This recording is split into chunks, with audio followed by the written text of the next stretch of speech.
आज का अपना जो टॉपिक है डिवीजन का वो है रेडॉक्स एंड इलेक्ट्रोकेमिस्ट्री। तो चलिए सॉल्व करते हैं क्वेश्चंस को। तो फर्स्ट क्वेश्चन है when water is electrolysed hydrogen and oxygen atoms are produced if 1.008 gram of H2 is liberated at cathode what mass of O2 is formed at the anode। तो basically ये Faraday's law पे based है और इसमें क्या होता है, second law क्या बोलता है कि जो भी कैथोड पे प्रोड्यूस्ड होगा और जो एनोड पे प्रोड्यूस्ड होगा उनका नंबर ऑफ इक्विवेलेंट्स क्या होंगे, सेम होंगे।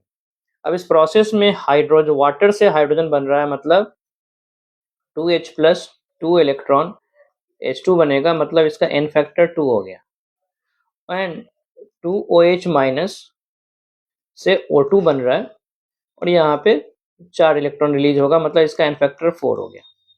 तो अब यहाँ पे हम क्या फॉर्मूला लगाएंगे, weight of hydrogen that is 1.008 by equivalent weight of hydrogen और इसका n फैक्टर 2 है, सो E of H2 क्या हो जाएगा, 2 divided by 2 that is 1, so 1 is equal to weight of O2 by equivalent weight और इसका equivalent weight क्या हो जाएगा 32 divided by 4, 32 divided by 4 मतलब ये हो गया 8, so weight of O2 is approximately 8 ग्राम।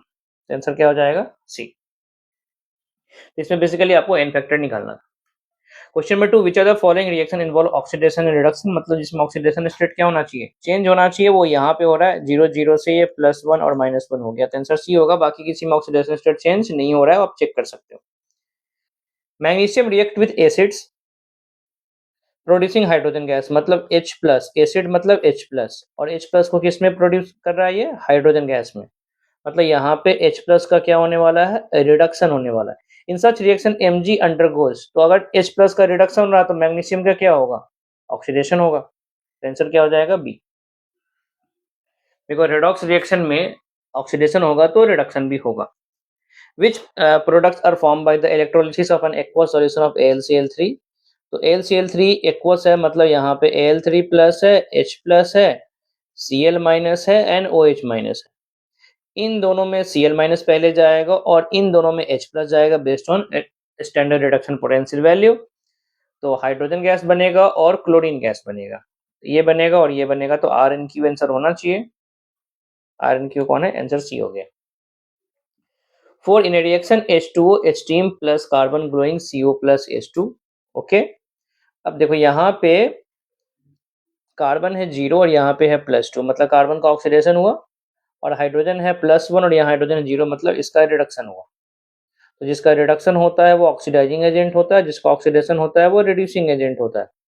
तो H2O इज रिड्यूसिंग एजेंट गलत, H2O इज ऑक्सीडाइजिंग एजेंट सही, कार्बन इज ऑक्सीडाइजिंग एजेंट गलत, oxidation reduction does not occur, ये भी गलत, तो आंसर क्या हो जाएगा B. 6, the oxidation number of an atom in a given species, molecule, ion or free atom is the actual charge of the atom, नहीं, valency of the atom नहीं। Oxidation number क्या होता है, हाइपोथेटिकल कंडीशन क्रिएट करते हैं, hypothetically number of electron loss और gain को बताता है। Formal charge of the atom नहीं, ये सब रियल चार्ज होते हैं। Actual charge of the atom if the atom exist as a monoatomic ion, और द हाइपोथेटिकल चार्ज, हाँ ये सही बात कर रहा है, hypothetical charge assign to the atom in the species bye simple rules. मैंने क्या बोला, ऑक्सीडेशन नंबर एक हाइपोथेटिकल कॉन्सेप्ट है जिसके थ्रू हम चार्ज देखते हैं कोवलेंट मॉलिक्यूल्स में बॉन्डेड स्टेट में, ठीक है। तो आंसर क्या हो जाएगा डी। मतलब जैसे CO2 का ले लो, CO2 में कार्बन में +4 है, लेकिन कार्बन +4 आयन थोड़ा ही मिलता है, वो तो हाइपोथेटिकल आयन है। Which is the following is not a redox reaction, तो ये तो 0 से +2 जा रहा हो रहा है ऑक्सीडेशन, ये भी रेडॉक्स रिएक्शन है, ये भी रेडॉक्स रिएक्शन है। इस वाले में +1 -1 0 ये सब वही है, तो यही आपका आंसर है, इसमें किसी का ऑक्सीडेशन से चेंज नहीं हो रहा है। Which are the following is disproportion reaction, disproportion में क्या होता है, खुद का रिडक्शन खुद का ऑक्सीडेशन, तो कॉपर यहाँ पे +1 है, ये 0 और +2, तो पहला ऑप्शन ही हो गया, पेट का आंसर क्या होगा, ए होगा, बाकी सब में नहीं हो रहा। If an element in its lowest oxidation state under proper condition it can act as, देखो अगर आपका ऑक्सीडेशन स्टेट जो है वो लो है, लो ऑक्सीडेशन स्टेट का मतलब है अब आप केवल इंक्रीज कर सकते हो, मतलब आपका केवल ऑक्सीडेशन हो सकता है, और जिसका ऑक्सीडेशन होता है वो क्या बनता है, रिड्यूसिंग एजेंट बनता है, तो आंसर क्या हो जाएगा ए। लोएस्ट ऑक्सीडेशन स्टेट में हर एक एलिमेंट रिड्यूसिंग एजेंट का काम करता है, और हाईएस्ट ऑक्सीडेशन स्टेट में हमेशा वो ऑक्सीडाइजिंग एजेंट का काम करता है, तो 9 का आंसर क्या हो गया ए। 10 the oxide which cannot act as reducing agent. तो reducing agent की तरह काम कौन नहीं करेगा? तो reducing which cannot act as, तो जो अपने highest oxidation state में होगा वो कभी reducing agent का काम नहीं कर सकता, वो केवल हमेशा oxidizing agent का काम करेगा। तो आंसर क्या हो जाएगा? सी। देखो कार्बन का यहाँ पे +4 है, सल्फर +4 में इसका मैक्सिमम +6 होता है, नाइट्रोजन यहाँ पे +4 में उसका मैक्सिमम +5 होता है, और क्लोरीन का मैक्सिमम 7 होता है, तो ये मैक्सिमम पे नहीं है। Which are the following can only act as oxidising agent, तो जिसमें ऑक्सीडेशन स्टेट सबसे हाईएस्ट होगा तो वो ये रहा +7, ये रहा +6, ये रहा -1, ये रहा +4। तभी मैंने बोला सल्फर का क्या होता है मैक्सिमम +6, मैग्नीशियम का क्या होता है +7, यहाँ भी क्या होगा +7, और ऑक्सीजन का मैक्सिमम क्या होता है 0 जनरली, फ्लोरीन को छोड़ दो वहां +2 होता है, तो इसलिए आंसर क्या बनेगा ए। Corrosion of iron is essentially an electrochemical phenomenon where cell reactions are। अब देखो corrosion में क्या होता है ऑक्सीडेशन होता है, Fe is oxidized to Fe2+ and dissolve oxygen in water is reduced to OH-। देखो corrosion में क्या होता है जो फेरिक हाइड्रोक्साइड बनता है, OH- तो लिखा हुआ है यहाँ पे, ठीक है, बाकी सब में ये सब नहीं बनता है, हाइड्रोक्साइड बनता है, आयरन का हाइड्रोक्साइड होता है, तो ऑक्सीडाइज होगा आयरन का, लेकिन ये मेरे ख्याल से +3 होना चाहिए था, ये ज्यादा बेटर आंसर होता। फिलहाल आंसर यही है बिकॉज इसमें OH- बन रहा है, कोरोजन में हाइड्रोक्साइड्स बनता है। 13 the battery which use over a period of time become dead and cannot be reused again। कौन होगा जो नॉन रिचार्जेबल बैटरीज होते हैं, मरकरी सेल और ड्राई सेल, मतलब आंसर क्या हो जाएगा डी हो जाएगा। Oxidation state of phosphorus varies from, देखो किसी भी एलिमेंट का जो मिनिमम ऑक्सीडेशन स्टेट होता है वो होता है वैलेंस इलेक्ट्रॉन -8, मतलब 5 - 8, इसका मिनिमम होगा -3, और जो मैक्सिमम होता है वो होता है वैलेंस इलेक्ट्रॉन, जो कि हो जाएगा +5, तो -3 से +5। Oxidation number of chlorine in CaOCl2, मतलब ब्लीचिंग पाउडर, तो ये आपको याद रखना पड़ेगा, इसका होता है CaOCl NCl, तो ये -1 में होता है और ये +1 में होता है, आंसर हो जाएगा ए। 16 the oxidation state of sulphur in H2SO8, इसके लिए आपको स्ट्रक्चर आना पड़ेगा H2SO8 का,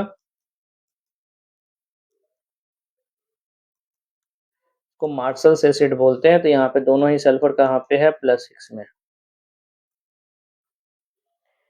17 for the redox reaction the correct stoichiometric coefficient, अब देखो इसके लिए आपको बैलेंस करना होगा, फिलहाल अपने इलेक्ट्रॉन्स के बेसिस पे देख सकते हो, इसके लिए 5 का चेंज होता है, इसके लिए 2 का चेंज होता है, मतलब इसको 5 से मल्टीप्लाई करना पड़ेगा, इसको 2 से मल्टीप्लाई करना है। अब इलेक्ट्रॉन चेंज करो, यहाँ पे 2 आएगा और यहाँ पे 5 आएगा, तो MnO4 5 का 2 आना चाहिए, C2O4 का 5 है, 2 5 वाला कौन सा ऑप्शन है, यही आंसर है, यही आंसर होगा फिर, बाकी बैलेंस करके निकालो।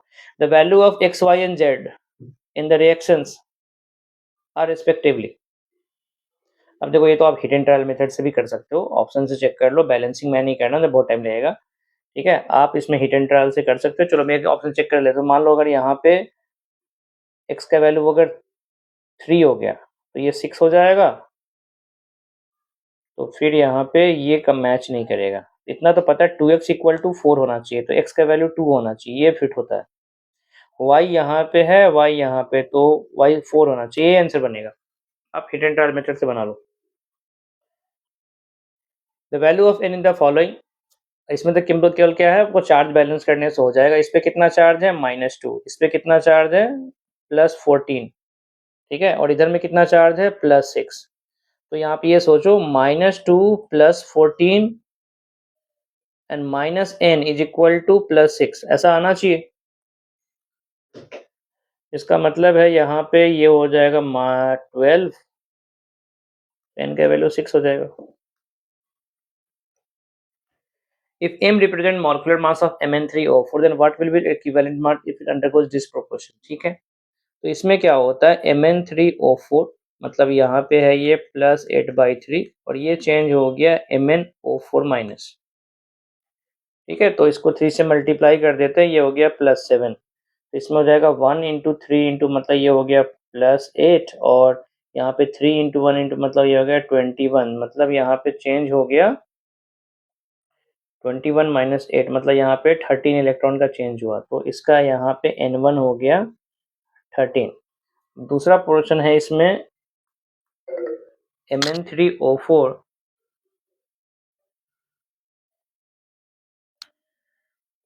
Mn3O4 ये चेंज हो रहा है Mn+2 में, तो यहाँ पे फिर से 3 से कर लो, तो ये हो जाएगा +8 और ये हो जाएगा +6, मतलब 2 का चेंज है, मतलब यहाँ पे 2 आएगा, इसका N2 हो जाएगा 2। तो फॉर्मूला होता है 1/n is equal to 1/n1 plus 1/n2, that is 1/13 plus 1/2, तो ये हो जाएगा 26/15।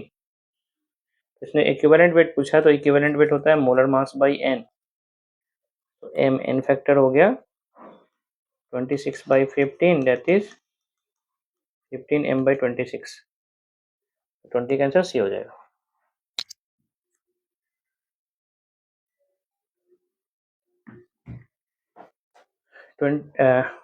21 हो गया, ठीक है 21 था ये, 21 का आंसर, अच्छा 21 अलग है, 20 का आंसर सी हो गया। 21 the equivalent mass of MnSO4, मतलब यहाँ पे +2 है, इफ हाफ, देखो +2 है, हाफ ऑफ मॉलिक्यूलर मास। अब अगर n, इसका मतलब n फैक्टर 2 होगा, या तो इसको ऑक्सीडाइज होना पड़ेगा या इसको रिड्यूस होना पड़ेगा, तो ऑक्सीडाइज होगा तो ये +2 से +4 जाना चाहिए, नहीं तो रिड्यूस होगा तो +2 से कहाँ जाना चाहिए, 0। तो देखो या तो +4 या 0 वाले जो भी ऑप्शन होगा वही आंसर होगा। तो यहाँ पे तो ये हो गया +3 नहीं होगा, ये हो गया +4, ये हो गया +7 और ये हो गया +6, तो ये आंसर बनेगा। इक्विवेलेंट मास दिया है हाफ, इसका मतलब n फैक्टर 2 था। 22 how many moles of electrons are involve in the reduction of 1 mole of MnO4 minus ion in alkaline medium. तो अल्कलाइन मीडियम में n फैक्टर क्या होता है, 1 होता है, तो ये आंसर हो जाएगा 22 का आंसर बी हो जाएगा। How many moles of electrons are involve in reduction of, अच्छा एक मिनट यहाँ पे दिया हुआ है MnO4 माइनस, मतलब ये आपका हो गया +7 और ये जा रहा है MnO3 माइनस, तो ये हो गया x माइनस 6 इक्वल टू, मतलब ये +5 हो गया, 2 का चेंज होगा, सॉरी आंसर इसका 2 होगा, ये नहीं होगा, 2 होगा। Equivalent mass of Fe2O4 in the change, तो आयरन यहाँ पे +2 में है, कार्बन यहाँ पे +3 में है, आयरन +3 में गया और कार्बन +4 में गया, इसका मतलब यहाँ पे टोटल इलेक्ट्रॉन चेंज कितना हो गया, 3, तो m/3 हो जाएगा। In electrochemical cell, cathode is always the electrode where a reduction occurs. 24 का answer B. Which of the following is true for an electrochemical cell of copper and hydrogen? अब copper hydrogen बनाए हो तो आपको ये point याद रखना पड़ेगा कि कॉपर का इलेक्ट्रोकेमिकल सीरीज में वैल्यू जो होता है स्टैंडर्ड रिडक्शन पोटेंशियल का 0.34 होता है, तो वो कैथोड बनेगा और हाइड्रोजन को एनोड बनना पड़ेगा, तो पहला ही आंसर हो जाएगा 25 का आंसर ए। हाइड्रोजन 0 होता है, कॉपर 0.34 वोल्ट होता है, जिसका रिडक्शन पोटेंशियल वैल्यू ज्यादा वो कैथोड बनता है। Which of the following is the function of salt bridge? It completes the electrical circuit with electrons from one electrode to other through electrical and flow of ions between two, सही बात है। It minimizes the liquid junction potential, ये भी सही बात है। It increases concentration electrolyte, गलत बात है, तो आंसर क्या हो जाएगा D. What is the correct for a working galvanic cell? Anode is negative electrode. Electron flows from anode to cathode, गलत, ये तो सही था पहला। Electron flow from anode to cathode through solution, नहीं वायर के थ्रू होता है, और ई सेल इज नेगेटिव, नहीं ई सेल को तो पॉजिटिव होना पड़ेगा, आउटपुट देना पड़ेगा, तो ये भी गलत है, तो आंसर क्या हो जाएगा ए। कंसीडर द सेल पोटेंशियल, दिया हुआ value the best reducing agent. अब देखो जिसका निगेटिव वैल्यू ज्यादा होता है वो बेटर रिड्यूसिंग एजेंट होता है, ठीक है, तो यहाँ पे आंसर क्या बनेगा, सी होगा, 28 का आंसर सी होगा। 29 if A spoon of copper metal is placed in solution of ferrous sulphate, मतलब Fe2+। अब देखो जो E0 Cu2+ टू Cu है वो ज्यादा होता है E0 Fe2+ टू Fe, मतलब ये क्या बनेगा, ये कैथोड बनेगा, कैथोड बनेगा तो क्या होगा, रिड्यूस होगा। अब लेकिन जो स्पून है वो कॉपर का है, कॉपर आयन का नहीं है, तो कॉपर है वो तो रिड्यूस होना चाहता है, वो ऑलरेडी कॉपर के स्टेट में है, तो मतलब कोई रिएक्शन ही नहीं देगा। रिएक्शन तब होता कि कॉपर 2+ में होता और आयरन Fe के फॉर्म में होता। अगर आयरन के स्पून को कॉपर सल्फेट के सॉल्यूशन में डालते हैं, ठीक है, उस केस में रिएक्शन हो जाता। फिलहाल यहाँ कोई रिएक्शन नहीं है, बिकॉज रिएक्शन के लिए कॉपर को कैथोड बनना है और ऑलरेडी वो Cu में है तो और रिड्यूस नहीं होगा। 30 standard reduction electrode potential of 3 metal A, B and C are this the best reducing power of these metals। तो जो सबसे निगेटिव ई नॉट वैल्यू होगा वो बेटर रिड्यूसिंग एजेंट होता है। तो सबसे कौन होगा? बी, फिर सी, फिर ए। आंसर हो जाएगा A. The E naught M3+ value of this for which one of this metal the change in oxidation from +2 to +3 Eg। तो +2 से +3 Eg करना मतलब इसको रिड्यूसिंग एजेंट बनना पड़ेगा और रिड्यूसिंग एजेंट कौन बनेगा? यहाँ लिखा है +2 से +3 Eg होना चाहिए। तो +2 से +3 जाना Eg अगर हो गया मतलब इसका ऑक्सीडेशन Eg होगा और ऑक्सीडेशन किसका Eg होगा? जो सबसे बेस्ट रिड्यूसिंग एजेंट होगा। तो सबसे बेस्ट रिड्यूसिंग एजेंट कौन होगा? जो नेगेटिव होगा, मतलब कौन हो गया? क्रोमियम हो गया।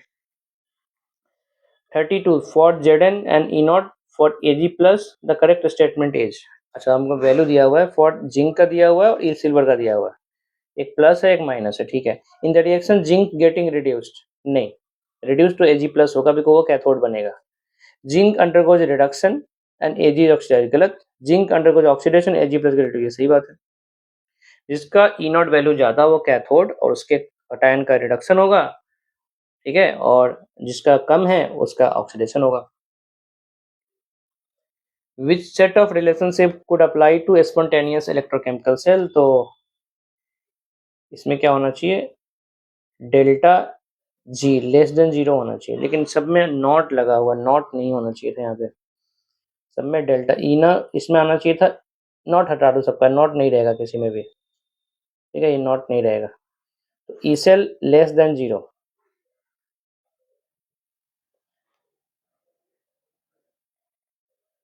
अच्छा, सबको ई नॉट है, ई सेल भी तो नहीं लिखा हुआ है, ठीक है, चलो ई नॉट ग्रेटर देन 0 हो गया। तो डेल्टा जी नॉट क्या होता है? -RT ln K। तो 0 से ज़्यादा होगा, कुछ ना कुछ तो वैल्यू आएगा ही। तो delta G not less than 0, तो ये आंसर बनेगा 33 का डी बनेगा। लेकिन ज़्यादा बेटर होता कि ऑप्शन विदाउट नॉट के टर्म्स में होता कि ई सेल पॉजिटिव होगा और डेल्टा जी नेगेटिव होगा। फिलहाल नॉट के टर्म्स में भी बात कर लेते हैं, ऑप्शन कुछ है नहीं अपने पास। 34 what is the value of delta G not for the reaction?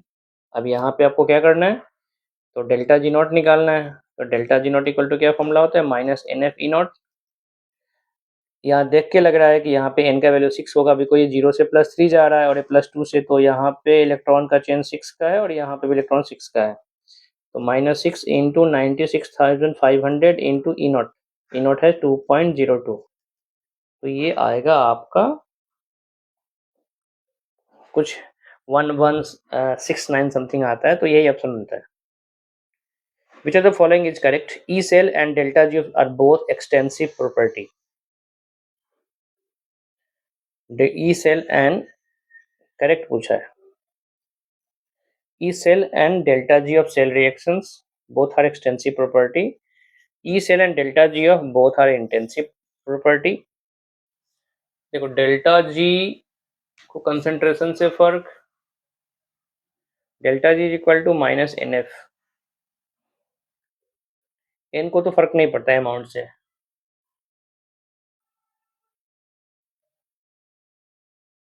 E cell while delta G of cell reaction is extensive. E cell जो होता है वो होता है E0 -0.059/n log K। देखो E0 को फर्क नहीं पड़ता किसी चीज से, ठीक है, कंसंट्रेशन से फर्क नहीं पड़ता, और कंसंट्रेशन से K को फर्क नहीं पड़ेगा। इनिशियल कंसंट्रेशन से K को फर्क नहीं पड़ेगा, तो इसको फर्क नहीं पड़ेगा, तो यहाँ भी E सेल हो जाएगा इंटेंसिव, ठीक है। लेकिन जो डेल्टा G है उसको N से फर्क पड़ेगा, N से फर्क पड़ेगा तो फिर वो एक्सटेंसिव हो जाएगा। तो आंसर क्या हो जाएगा? सी हो जाएगा। 36 the equilibrium constant is this the value of E0। यहाँ पे n का वैल्यू कितना आ रहा है? 2 आ रहा है। 0 से +2, +2 से 0 जा रहा है, ठीक है। तो अब लिखना चाहो तो लिख सकते हो Ni तो Na2+ 2 इलेक्ट्रॉन और Hg2+ 2Hg0, तो यहाँ पे 4, फैक्टर 4 करना पड़ेगा। ठीक है, तो E0 पूछा है, तो E0 equal to 0.059/4 into log, ये कितना है 2 इंटू 10⁻19, 2 इंटू 10⁻19, तो 0.06/4, तो मैं 0.59 को 6 पकड़ रहा हूँ। ठीक है, और ये आपका हो जाएगा लॉग 19 मीन्स 19.3, तो ये 2 और ये 0.03, ये 9.5, 9.65, 0.03, तो ये आ जाएगा 5, 18, 19, 27, 28, 0.28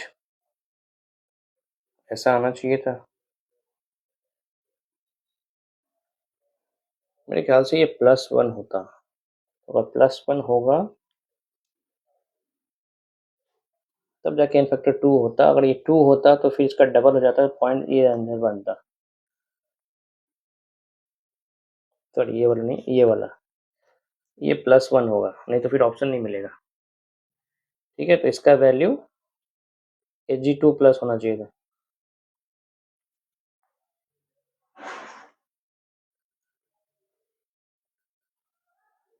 एक मिनट, +2 ठीक ही तो है, मैंने गलत किया।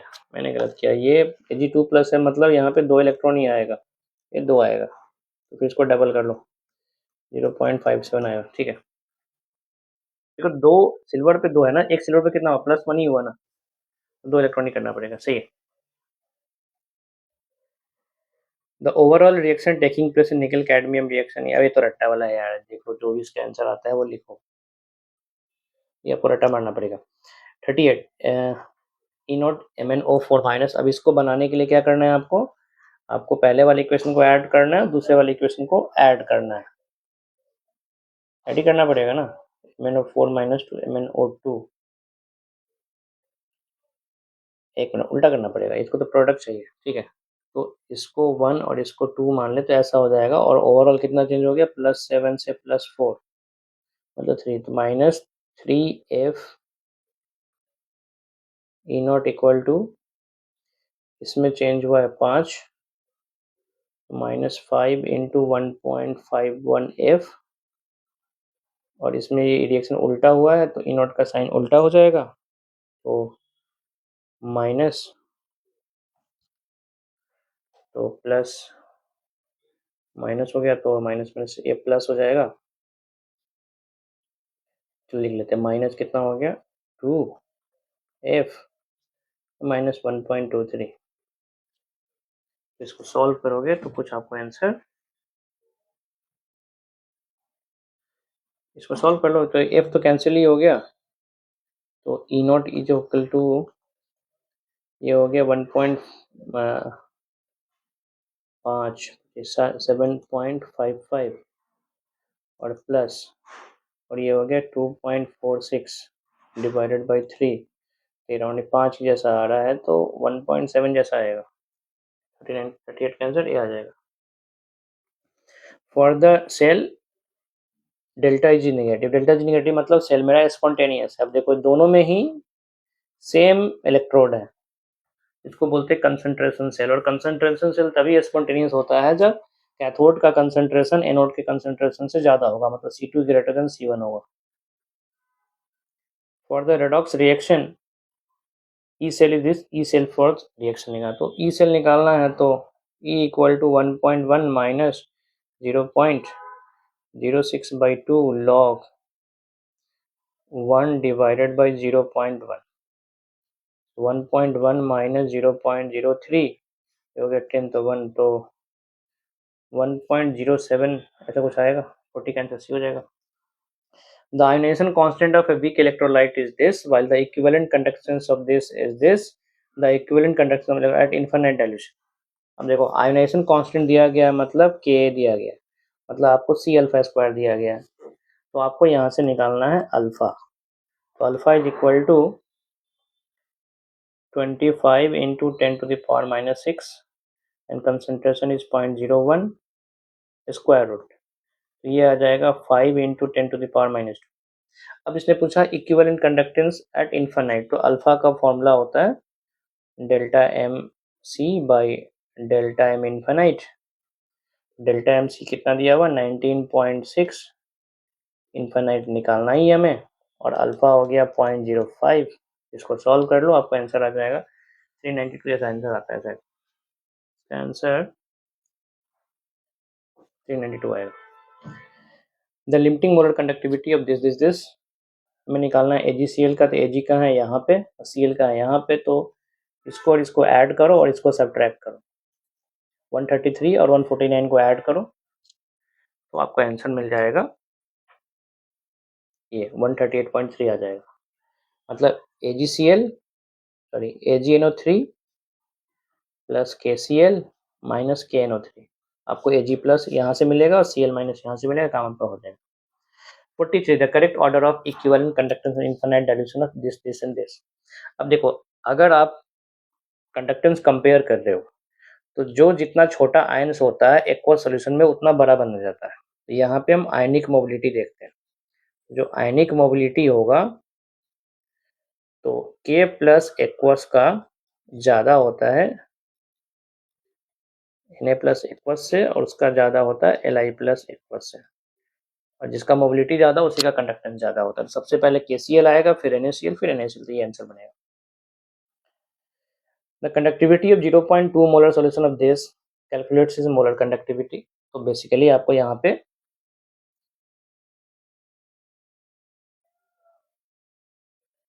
मोलर कंडक्टिविटी का फॉर्मूला यूज करना है। क्या होता है, कापा इंटू 1000 बाई एम।